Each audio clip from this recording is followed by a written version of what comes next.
My parents always called me a weird little computer girl and said I'd fail no matter what. Mom even told her bridge club I was throwing my future away on video games. While they all laughed at my crazy obsession, something unexpected happened at my brother's engagement dinner. Can you imagine being told your entire life that your passion was worthless, a silly computer hobby that would lead to absolute failure? Imagine that crushing dismissal, only for you to secretly build an empire worth hundreds of millions, all while your own family was still trying to get you an entry-level help desk job. The night my brother's fiancée, a woman I'd just sold my company to, revealed my secret at his engagement dinner was a moment of pure, unadulterated, twisted justice. I remember walking into my dad's home office that evening, and I just froze. There it was, my first-place AI programming trophy from high school, sitting on his desk. Not displayed, not celebrated, but buried under a stack of medical journals, acting as a paperweight. Just some computer thing Sarah did in high school. I could still hear him telling visitors, his voice dripping with dismissal. This golden figure, representing months of my life, my passion, my future, was reduced to computer nonsense. But in my purse, I had a signed contract, a document that made me $300 million richer than when I'd won that computer thing. Tonight, at Michael's engagement dinner,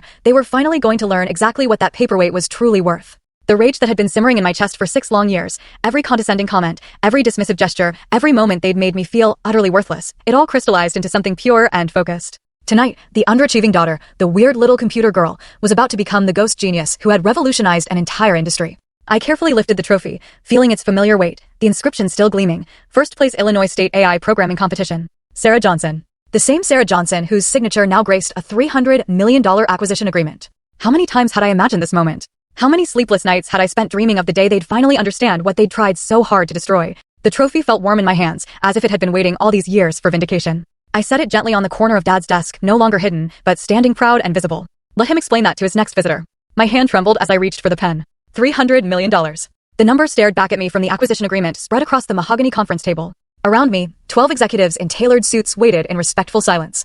They watched as I prepared to sign away 6 years of my life's work to Urban Dynamics Incorporated, the largest real estate development firm in North America. Take your time, David Chin, Urban Dynamics CEO, said, his voice carrying the measured patience of someone about to write a check with 9 zeros. I glanced up at the floor-to-ceiling windows of the 40th floor boardroom. Chicago stretched out below, its skyline punctuated by the very smart buildings that my AI platform now managed. Somewhere in that urban sprawl, my parents were probably having lunch, completely unaware that their struggling daughter was about to become one of the youngest self-made female entrepreneurs in AI history. The irony, believe me, was not lost on me. In 3 hours, I'd be sitting at Michael's engagement dinner, listening to my mother suggest I apply for entry-level positions, all while I secretly carried the weight of a 9-figure exit in my pocket. Miss Johnson. Amanda Parker, Urban Dynamics VP of Corporate Development, leaned forward slightly. Her perfectly manicured fingers drummed once against her leather portfolio.